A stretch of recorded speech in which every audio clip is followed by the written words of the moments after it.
Setting up your meeting. I'll let you know when it's there.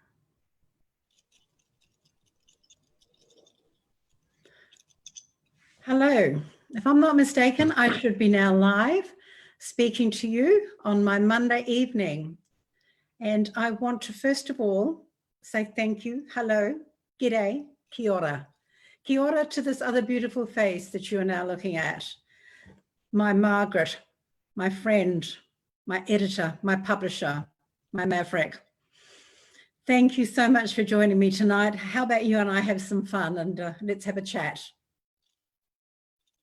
Heather, I'm so honoured to be here. Hello, everybody. We editors are usually behind the screen, behind the lens, not in front of it. So this is an honour and a privilege. I love talking to you. I don't mind talking to you in front of all the lovely people who read your books. I was thinking about what you and I could do tonight. Your tonight, it's actually my lunchtime, but today we're here really to talk about Cilka's journey, which is about to publish in paperback. But for me, having just worked with you on Stories of Hope, what I learned about you while we were doing that book is that everything begins really with your childhood. And there's a wonderful story that you tell in Stories of Hope about you and a very special man, Gramps. And I wondered if, just as a kicking off point, you would tell us about your relationship with him and how listening to him led you on this extraordinary journey that took you to meet Lale and on from there. Oh, look, thank you. Yeah, listen, how lucky am I to have, as my editor, my publisher, my friend, the person making my stories come to life, a fellow Kiwi. I'm sure she understands my psyche and my background. She's a few years younger than me, as you can see, so she didn't have the same upbringing in rural New Zealand like I did. But because of that rural upbringing I had, and because of where I was, well, as I've said to you before, I grew up in an environment where I had family all around me, and I'm talking generational family, but nobody was listening. Nobody was talking except to tell you what to do as a kid.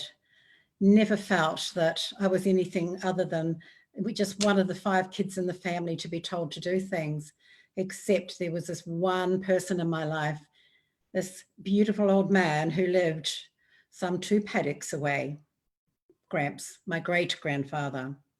You know, I was thinking about him, well, I think about him a lot, but a couple of days ago, and it occurred to me that he was probably about the same age as Lully was when he started talking to me. The difference being, I was a 10-year-old girl listening to him, and I was a 50-year-old woman listening to Lully. So we had a few decades in between. But yeah, he was this amazing man who I sometimes thought he just took pity on me because I was the only girl in a household of 4 boys, and felt that I was somebody that he should take under his wing. But I no longer think that. I think he truly thought that if he could spend time with me, and if I was prepared to spend time with him, which when you're a kid, that's actually more important. It works that way. Because you can be forced to spend time with an adult and not want to be with them. I wanted to be with him. Because with him, I felt secure, I found listened to, and I knew I was going to hear the most amazing stories. He was a storyteller, my first ever storyteller. And I know I wanted to be like him, and I wanted to tell stories. I didn't necessarily want to write them, I'm sorry, Margaret. That's where you had to come in and help me out. But I sure as hell wanted to tell them as a result of this amazing man who taught me the beauty and the wonder of listening to not only those people around you, but your whole environment. The white noise, as we now call it. Listen to it. It's actually talking to us. My children were very taken when they read Stories of Hope about the house cow, and obviously that because I'm a fellow Kiwi, they have a sort of connection with New Zealand that most people around me don't have. And actually, my maternal grandmother's family are from that little corner of New Zealand, where indeed Jacinda Ardern is from as well, isn't she? It's obviously a very special corner. But I think the environment is obviously part of who you are and where you come from, and the house cow. And I love the way that you write about that, sitting there on that veranda with him and just letting the stories come to you. Oh, look, thank you. Her name was Daisy, by the way. Daisy was the house cow for a very long time. And what made her the house cow was that she was hand milked. She wasn't part of the herd, and she was kept separate. She was in what we call the house paddock. And that's why Daisy had this special name. And her milk was what we drank in the house, and my grandparents and my great-grandparents and other people. So special milk from Daisy. Yes, and so, I mean, she had to be milked twice a day, and it was always at that time that in the afternoon when I'd be sitting with Gramps, I'd hear my mother coming out to get Daisy and to milk her. There came a time as I got older when it became my job as well. But yeah, to be able to sit there and, you know, you reflect a lot more as you get older, guys. There's the reality of it, okay? Maybe you're actually doing more reflecting, even younger ones, because you're sitting at home and you've got time to do it right now. But yeah, I can put myself back there so easily and be on that veranda with him, this big ginormous chair that he had. And mine was so much lower. It was actually Grandma's chair, and I just had it in the afternoon. But yeah, to have him talking to me as somebody that he was actually confiding in. You know, I never ever heard him talking about these stories to any other member of my family, either young or old. As if he did find in me perhaps somebody prepared to listen to this beautiful old man. And you said that he would bring out these objects, and that was a way of him telling you what story he was going to tell. So there was a kind of symbolism around that, wasn't it? Absolutely. The medals, or yeah, tell us a little bit about that. Well, maybe. the medals, the artifacts, he was quite savvy, and even though he was a young man when he was in South Africa during the Boer War years, he actually brought back artifacts. And we are, what 16, 17-year-old thinks to do that? But he did. Those artifacts are now in the local museum. They're technically on loan from my family, or the family of C.C. Berry, who's known. But through that artifact, or whatever he brought out that day, that was where his stories then went down that path. And it wasn't just his time, by the way, in South Africa. It was his time in New Zealand growing up, and the area where we grew up. It was part of what had been where the Maori Wars had been fought, right in this little village. And while he hadn't been part of them, because he came along a little bit after them, his family had been, and he was now part of that huge collective of both Maori and Pakeha living cohesively in the one environment. And yeah, look, our lives were just so woven and intermingled together. And as I said, as I got older and I started seeing some of the issues, particularly around race, that it occurred to me, how did I grow up never seeing colour? Because I was immersed in it, I was part of it, and it didn't exist. And why the hell should it? And Gramps taught me that. You know, it's the measure of the man or the woman or the child, you know, not who they are or what they are. Wise man. I've met a few of them in my life. How lucky am I? So you just, just to take us from that beginning onto this very special man who in a lot of ways changed your life completely. You just mentioned that you think that Lale and Gramps were possibly about the same age when you first knew them. Yeah. Tell us a little bit about Lale. I can never hear enough of the Lale story. I worked it out because Gramps died when I was about 17, and he was in his late 90s at that point. So just a few, you know, mathematics, not my strong point, that I worked out they're the same age. Yeah. So the real contrast between him and Lale actually is in their physique. And if you pick up my book, you will see a photo of Gramps there. And that was taken, I suppose, when he was in his 80s. And you'll see this big man, big proud man, whereas Lully was so tiny, you know, I wanted to scream. And so physically they had nothing in common whatsoever. But yeah, whether it was just that also something in Lully that made me keep coming back and drove me to just keep niggling with him, knowing he wanted to tell his story, but knowing he was struggling to do it, that, yeah, there was that connection. There was these two similarities between these two amazing men, wise, with stories to tell and looking for somebody to listen. And yeah, I made the connection with Lully and we became friends. And from him, well, you know his story, it's out there. If you have now read it, what can I tell you about Lully that you haven't heard before? Well, there's probably quite a bit. Now, I was thinking about something I said about him just the other day, and it occurred to me I'd not mentioned it before, because there are a lot of parts to my time with Lully that I actually hold to myself. They're between him and me. And I don't always want to share everything about that.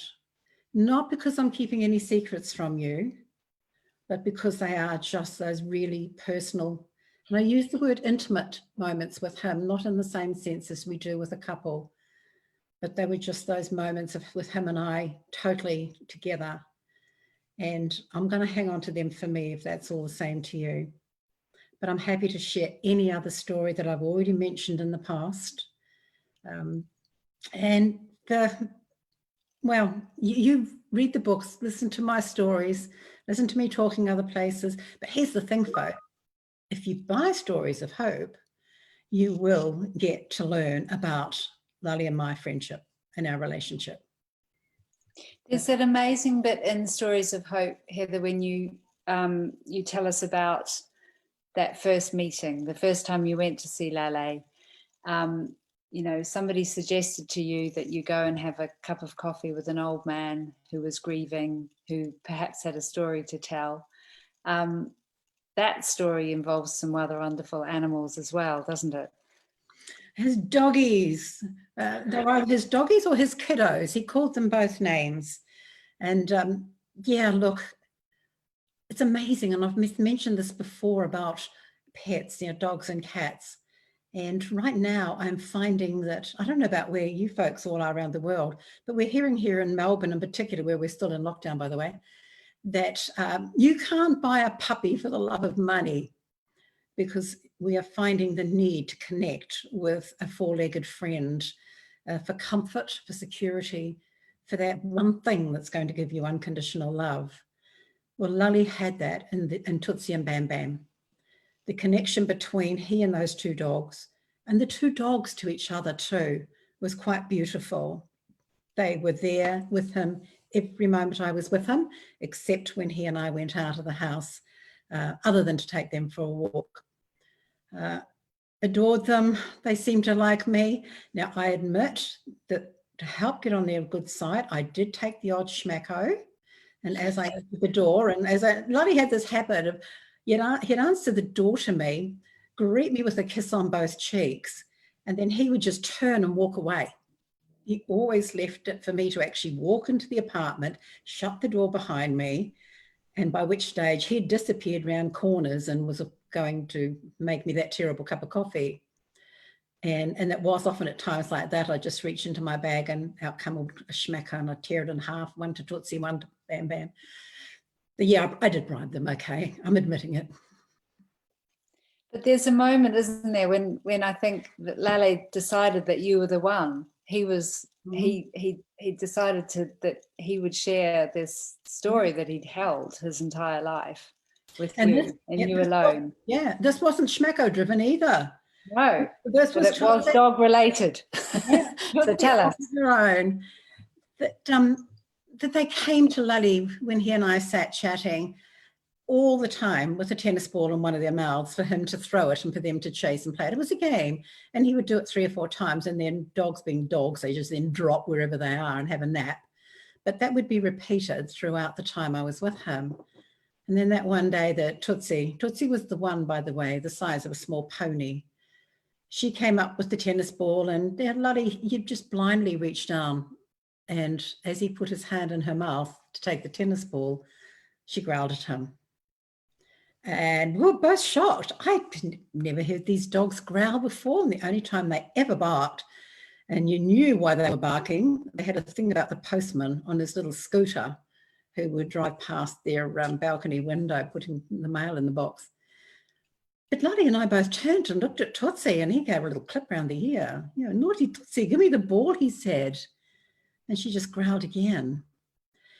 Now, I can picture this so vividly. She came up and she looked at him.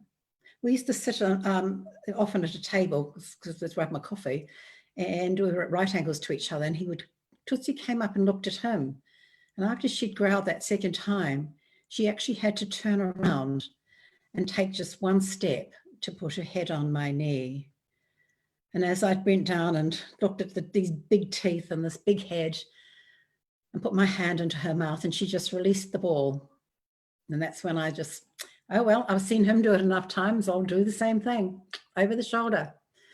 And off the doggies went. And we both just watched them. Yeah, that worked. And that's when he went, my doggies like you. I like you. You can tell my story. I can tell his story. That was the moment.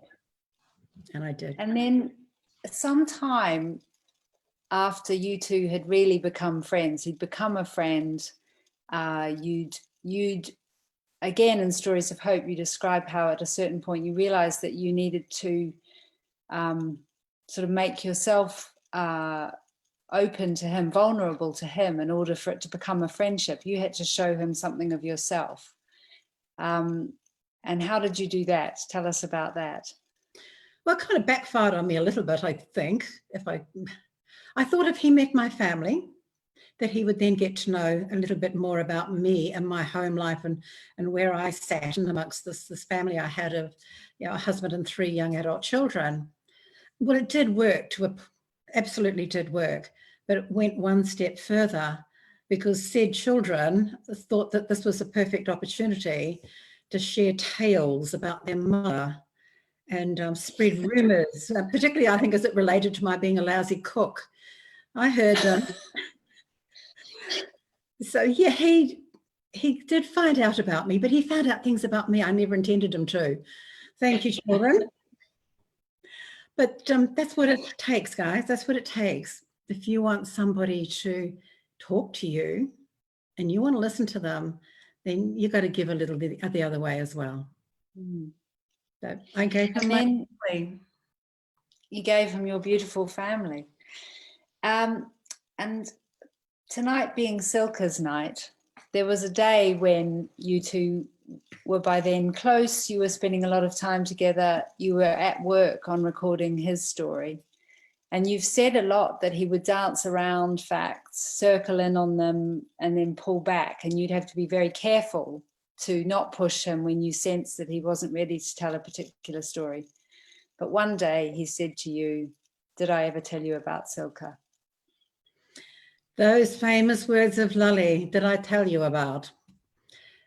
He said that many times, and many of those times he was filling me in on a snippet, or it was something he had told me about. Now, can I say that the things that were really painful to him, they were the last things I got from him in any kind of true meaning.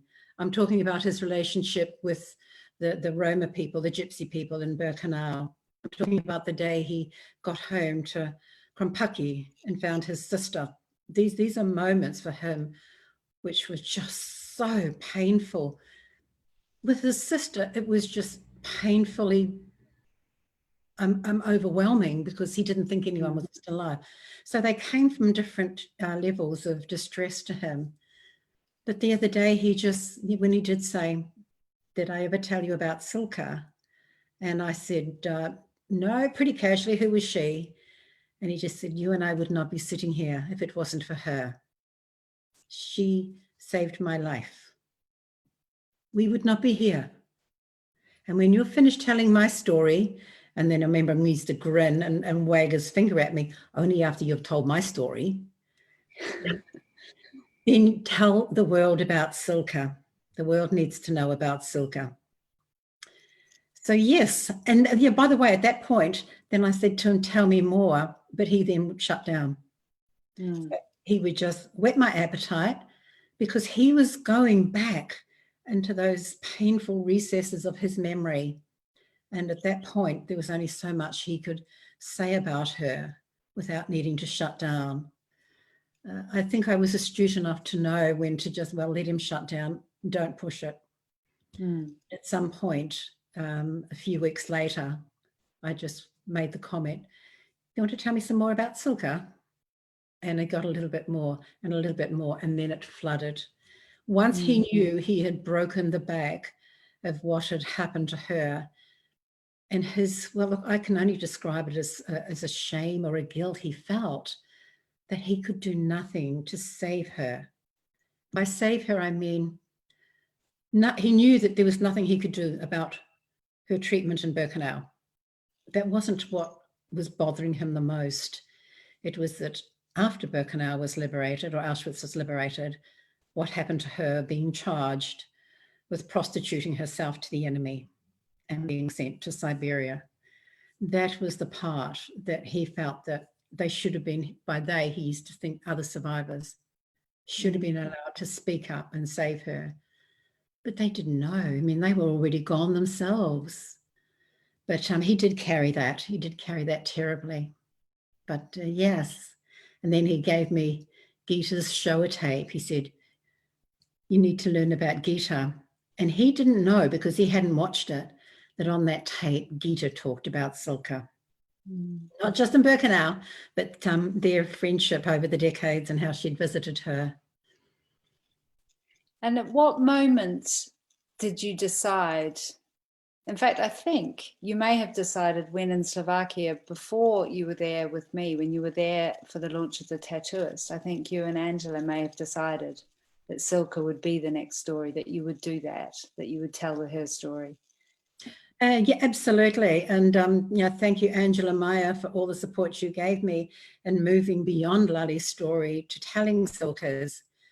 I had been back to Krimpaki with Angela and our first trip there, and we'd had this most amazing time there. You can read a little bit more about it in the book. And I then went back again because I knew that I needed to find out about Cilka. So the wonderful people in Krimpaki, they agreed to, well, go and do the research for me. These were not researchers. These are these wonderful people that you two have met, Anna and Lenka and Peter and Avita. And they found people in Koshita. And so I returned to go and speak to them and spend time with them, getting Cilka's story. Now, I don't mind using professional researchers.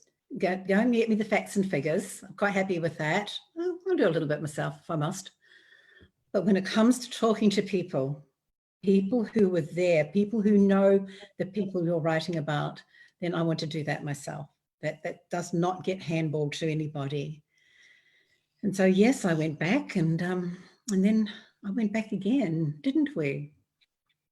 We did.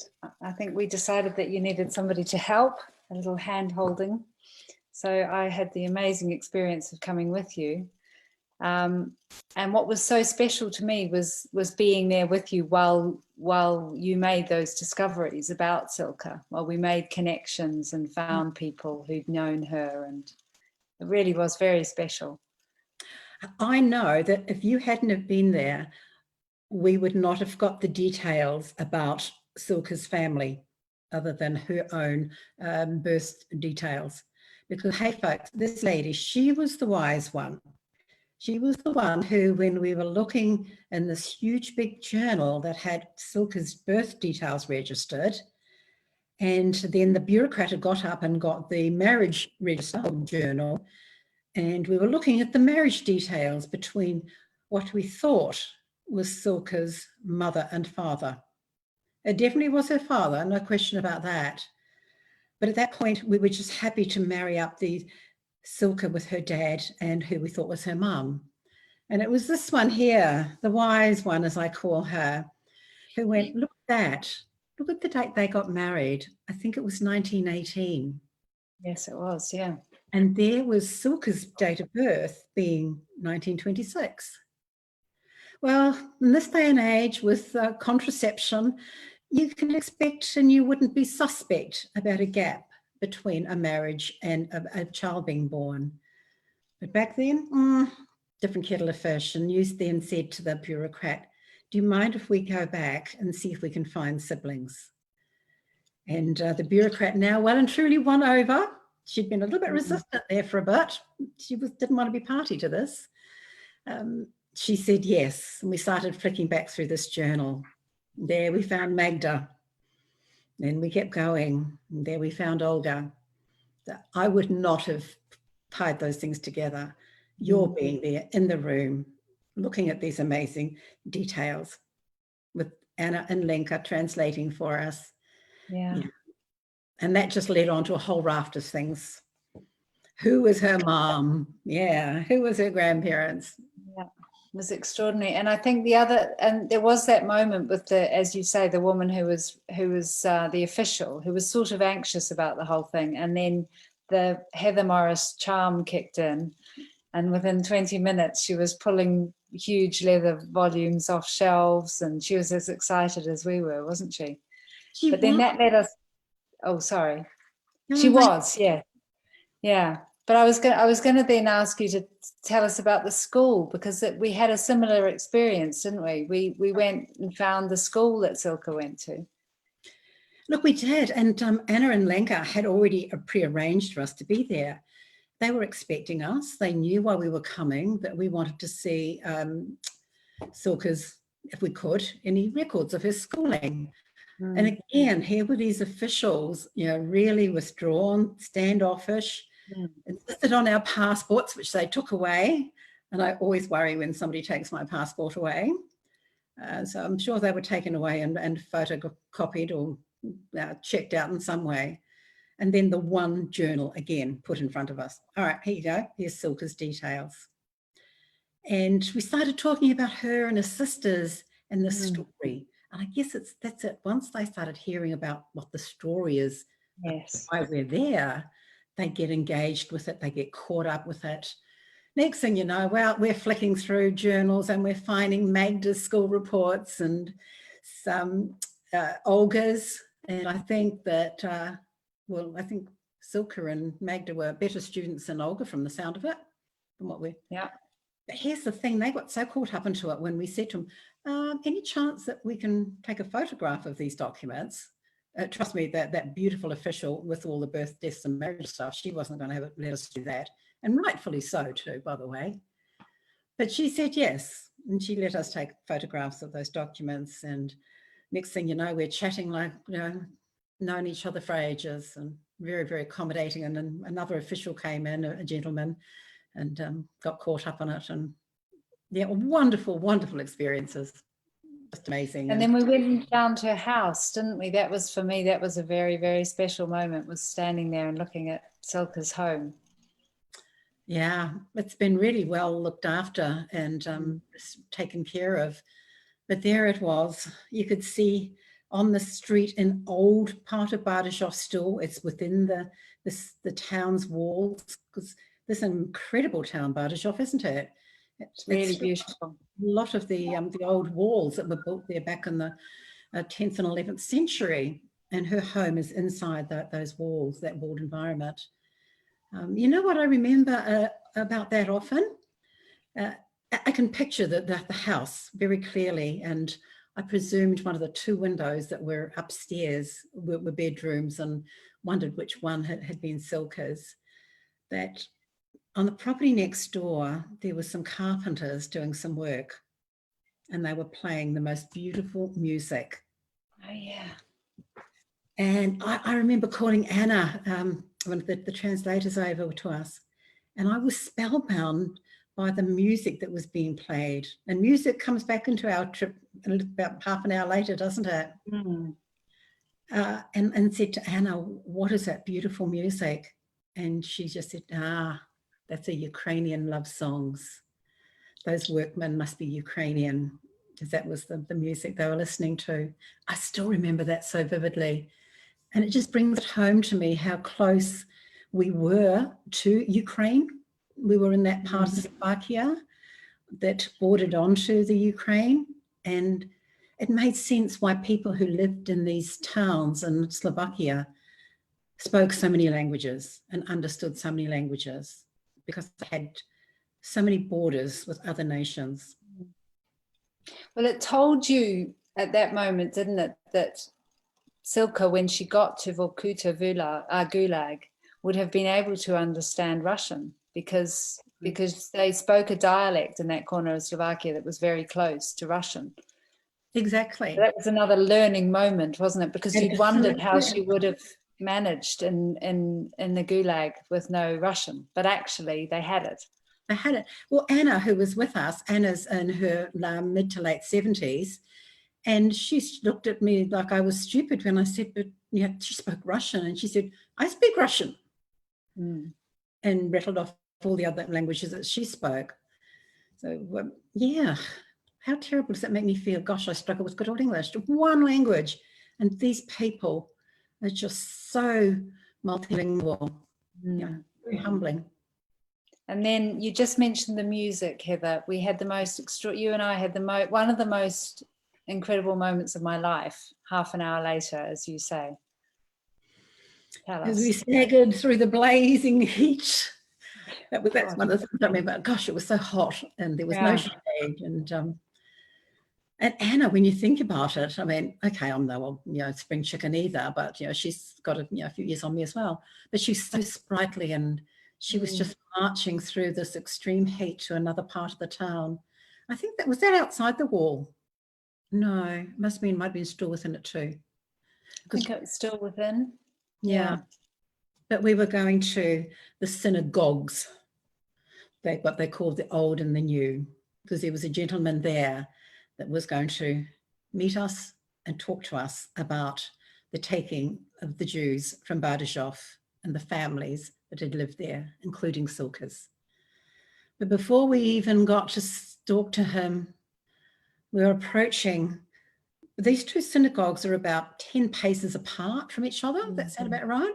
Because the old one is in ruins and dilapidated, and there's a new one built next to it.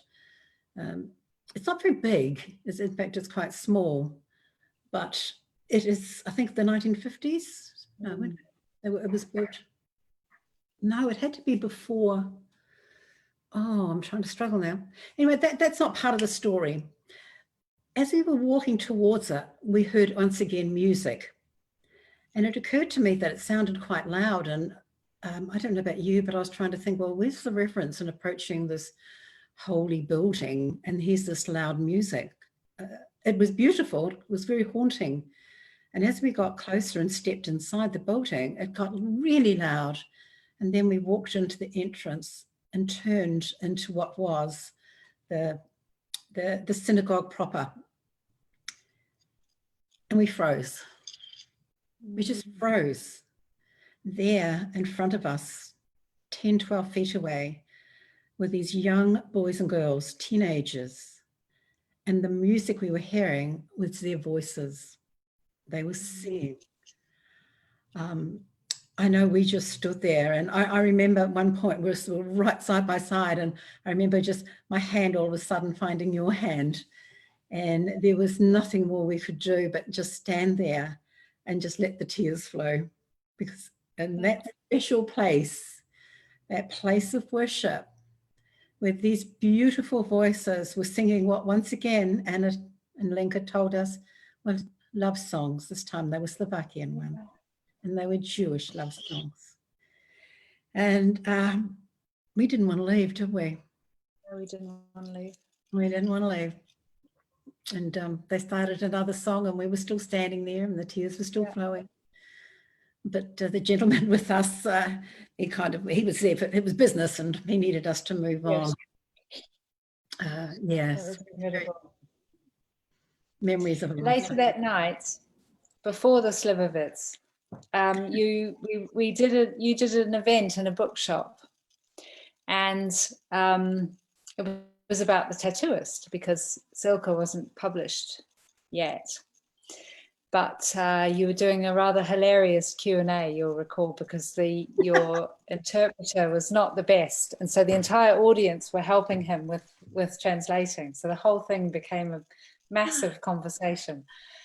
And a tiny little man, you mentioned that you were there to do research for your next book, and that the next book would tell the story of Cilka, who's a character from the Tattooist. And the little wee old man put his hand up, didn't he, and asked you a question. Tell us about that. Celia Kova, he said in this beautiful voice. I know you and I just looked at each other and looked at him and went, can you stay behind? We need to talk to you. Yeah. But yeah, that amazing event, let's just go back a few steps. That happened. Koshita was the town we were staying in. And that happened because Margaret's daughter goes to a school in London, and a boy in her school, his dad comes from Koshita. And somehow or rather, these two kids had talked about the fact, and well, Bella was telling this boy that my mum's going to Koshita. Next thing you know, Margaret's talking to the dad, and the dad says, my brother owns a bookshop in Koshita. Connections were made between this gentleman in London whose son goes to school with Margaret's daughter. And next thing we're in the bookshop, and the bookshop guy's saying, would you come and give a talk?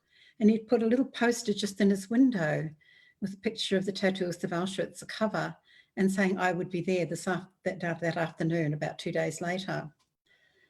And yeah, so we turned up and the place was packed. It was packed, and he'd found a gentleman who lived there to act as a translator for me. But as lovely as he wasn't very good. But there were so many people in the audience who spoke better English. And what was weird was, and I cack myself even thinking about it now, somebody in the audience would ask a question, and one of the other people would try to translate it to me, get halfway through translating it in English, realize they knew the answer. And so they would then answer for me to the person who asked the question. It was just this hilarious event of everybody. Yeah, it was like a party environment, actually. It was. Yeah. Talk amongst yourself, guys. You know, I was all superfluous. Wonderful, wonderful people who just knew how to, just get somebody want to talk to. Isn't that lovely? Because many of them were older, and that same thing. Can I talk to you? Can I tell you something?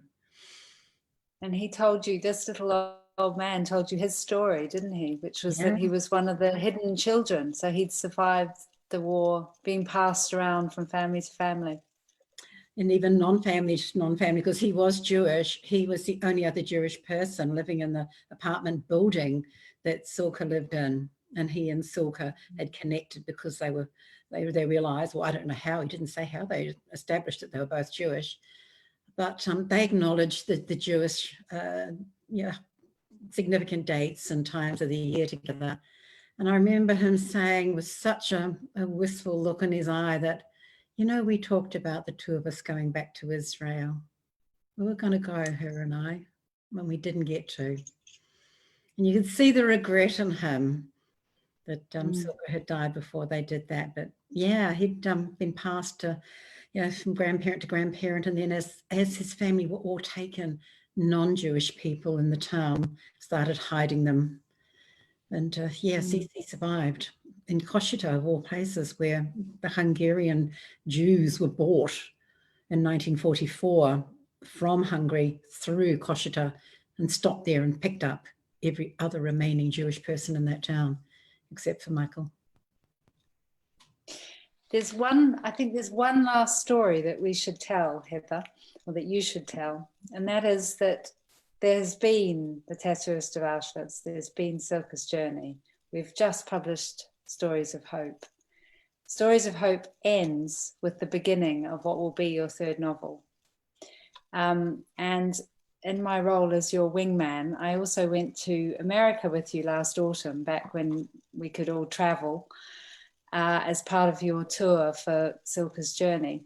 And while I was there, we popped up to Toronto, and I had the enormous privilege of meeting Pam and Odette.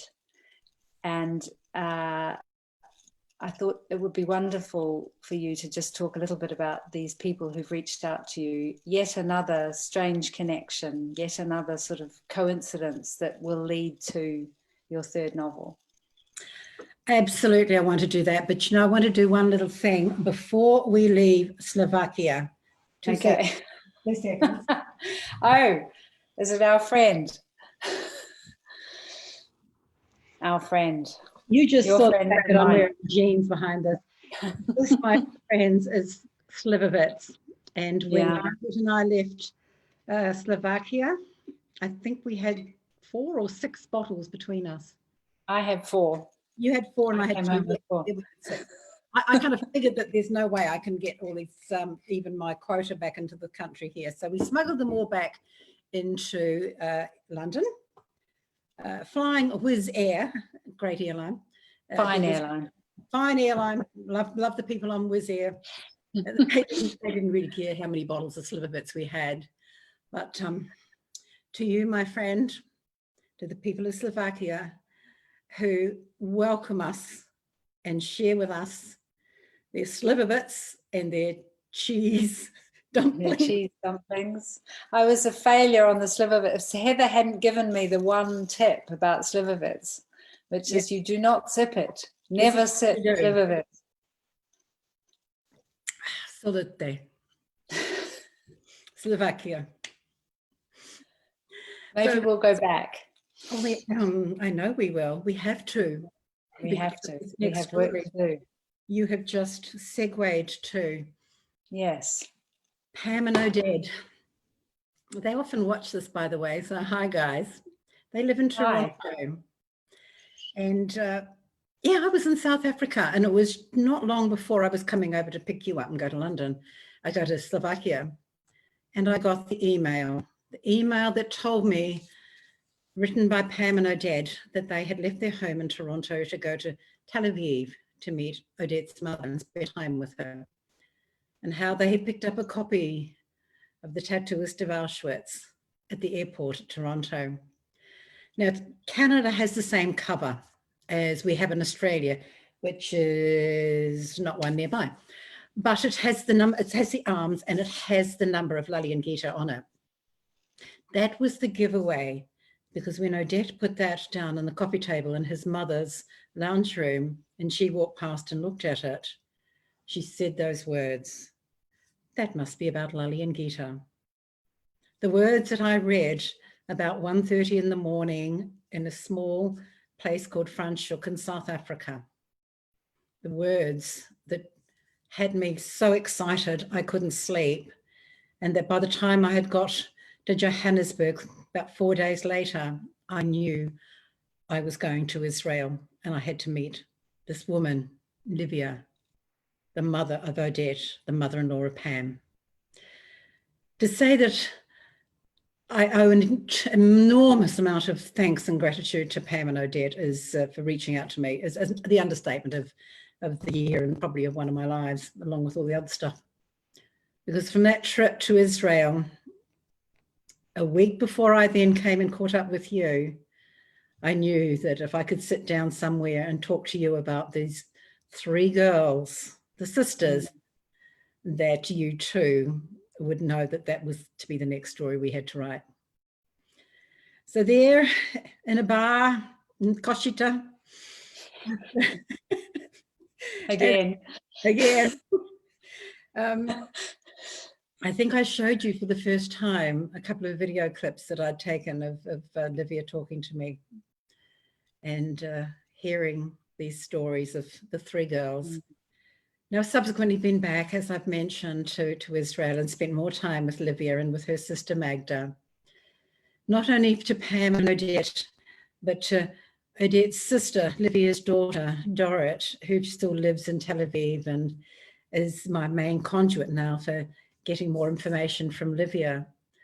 But Magda's 2 daughters there, and Sibby, the oldest sister who is no longer with her, or with us.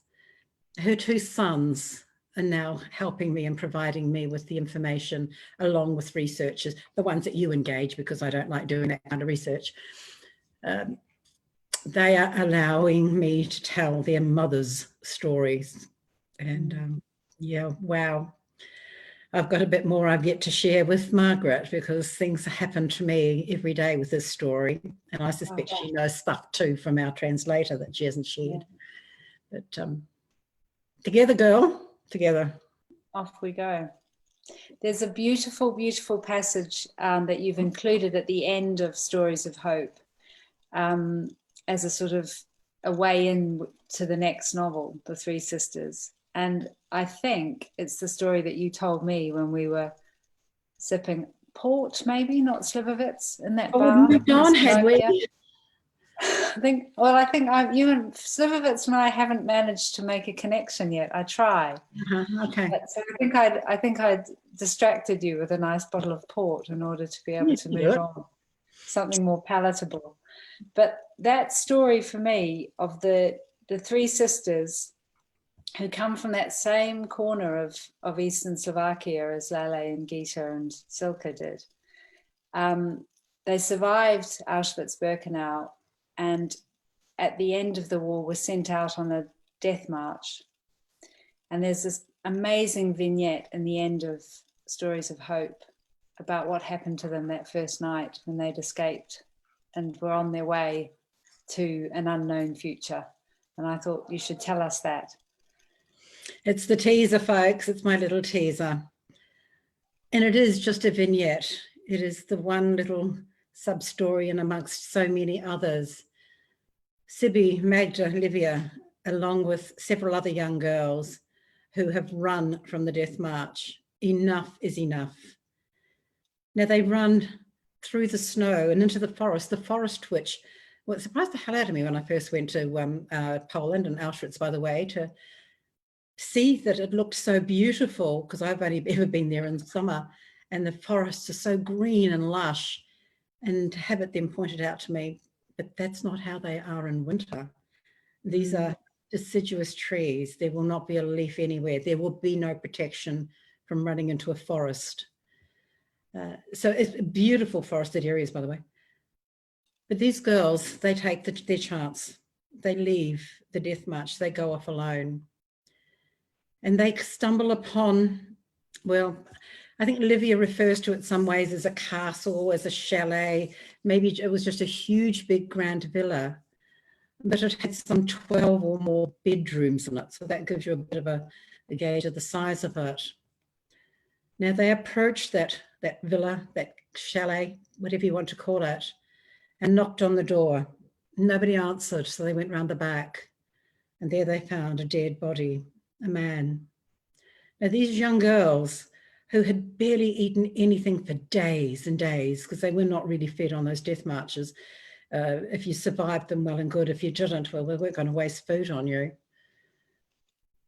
They still found the strength, the moral compass to know that the right thing to do was to bury this gentleman. And so they did. In a nearby shed, they found spades and shovels and dug through the snow down into the earth and buried this man. Now, when they then decided, well, they could venture into the home because they found the back door unlocked and nobody was there. They found food there. We can't imagine. We can never imagine what it would be like for them, having not eaten anything virtually for 3 years. And here they are finding preserved food and some wine. They found a cellar. I remember Livia saying, oh, we found the cellar. You should, all these bottles of wine. I think we took 1 or 2. But they decided that even though they felt sure that the owners, who clearly were not there because some of the other food there, the breads and the cheeses had gone moldy, so they knew that people had left some time ago, that surely they wouldn't mind if they ate some of the preserved food that was there. And the story goes on a little bit further because another person, a neighbor, comes into it. But they found in this home a dining room with a massive dining table. Got to remember still, it is winter. They contemplated, could they possibly sit down at a table for the first time in 3 years and eat this meal? And once again, that moral compass of theirs came into being, and they went, no, we can't sit here. This is not our home. And so they can't remember who suggested it, but together those girls opened the large French doors from that dining room and carried that table outside and put it outside on the snow-covered grass and brought the food out that they had found. And for the first time in over 3 years, they sat down on a chair at a table and had a meal outside because they didn't think they were violating this home. Now, to me, that just says so much about the strength and also the character of these young girls. They were all just young girls still. All of them would have been under 25 at this stage. What they did do, because of the cold conditions, they then thought, well, maybe we can sleep inside. Not in the beds that didn't belong to them. They went upstairs and they did take blankets from the beds and they brought them down into that now empty dining room. And together they cuddled up on the floor in the dining room. So to find out how the rest of that little vignette plays out and what's next, well, I'm sorry, it's probably going to take us 12 months before you can hold that book in your hand, but it's coming. It's coming, and it's going to be the most marvelous adventure watching you write it, Heather Morris. Heather Morris over, as I think of you. This has been wonderful. It's always so wonderful to talk to you. Anytime, day or night, love, you know it. Even better when I can see your beautiful face too. I know. Well, we had plans for travel, didn't we? But we'll see. We'll see where we get to. I think right now I actually should be in your neck of the woods with the launch of Stories of Hope and now Cilka in paperback and Silke also coming out in paperback in the US, 10 days ago. And thank you. Coming out and landing on the New York Times bestseller list. Thank you very much. Yes, number 4 in its first week, number 3 in its second week. So thank you so much to those amazing readers in the US as well. Thank you for embracing Cilka like you did, Lali. And the Tattooist has done 100 weeks in the list or more. How weird, isn't it? Gosh, getting that email from Sarah at HarperCollins to say, just advising you that that the Tattooist of Auschwitz has now achieved 100 weeks in the New York Times bestseller list. Not being in the industry that long, I possibly don't appreciate the significance. Well, it's maybe you do. I mean, there can't be many books that have done that ever, I don't think. If only Lale could know. Something tells me he does. He was one of those people because he always threatened me. He's going, I'm going to be watching you. Because he was always telling me that whatever happened to him, he'd be watching me to make sure I fulfill my promises to him. Yeah, I don't think he'd have any complaints, I think he'd be pleased. He'd be pretty shocked. Yeah. He'd be dancing around up there with Gita in one moment and Tootsie the next. Yeah, I think he would. Yeah. So I think all that remains this evening is for us to say cheers to Cilka, coming out in paperback. Stories of Hope. I know that many people have written to me from countries other than the UK and Australia and New Zealand asking when can we get it.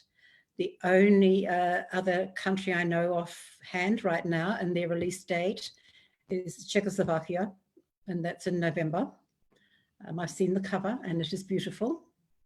Yeah. And, I think it's going to be just a matter of, it is coming out in other languages and in other countries, and it's stay tuned, but it's out there now. And yes, if you're desperate to lay your hands on a copy, I think you'll find a way. I can't even go into a bookshop tomorrow.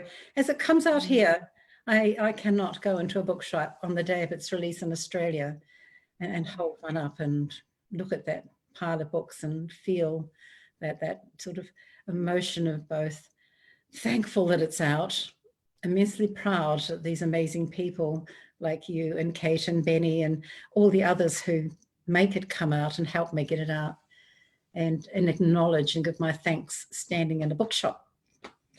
I was talking to my son in Brisbane today and he said, Mum, I'm going into a bookshop on your behalf tomorrow and I'll send you a photo. Well, let's hope you can do that soon, Heather. Maybe 3 weeks. Yeah. All right. Well, it's time for you to say good night, me to say good afternoon. It's been lovely. It has indeed.